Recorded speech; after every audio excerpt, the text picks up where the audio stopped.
Yo, what's going on, guys? Chris Barner here, Power Training TV, all things power related. I got a great question from a guy today who was basically asking me how to incorporate stretching into his training. As of now, what he tells me, he's training 3 to 4 days, and on his off days, his rest days, he's doing a total body stretch. Now, the first thing that I'm going to address, I'm actually going to tell you the exactly replica of how we train stretching here at Strength Camp with our athletes. I think, let me touch on this real quick. I think the biggest mistake is people stretching too much of their muscles that are already loose.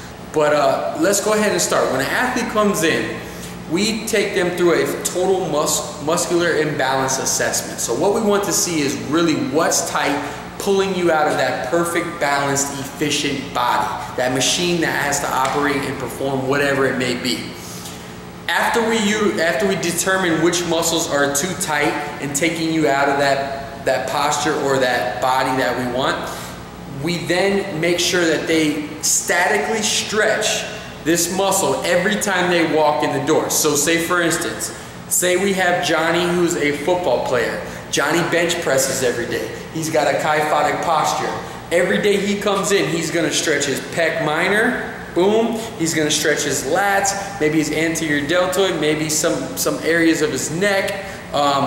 The other thing that he utilizes, he sits down all day. So what does that create? Tight hip flexors. Every day he comes in for lower body, he's gonna hold a lunge pose. Really stretch the hip flexors out. There's tons of things. This is just obviously two upper body, lower body examples I wanted to give you that he will be performing every single day. Now, if you don't have time for a muscular imbalance assessment or you can't Google it, usually what we typically see is we've utilized a dynamic warm-up, or what we like to call prehab. This is where we put them through, depending on a lower or upper body workout, we put them through a series of dynamic movements to determine where we can see, you know, what muscular imbalances we need to work on or what they statically need to stretch. This also aids as the warm-up. Like I said, it gets their body primed and prepped, ready for the training.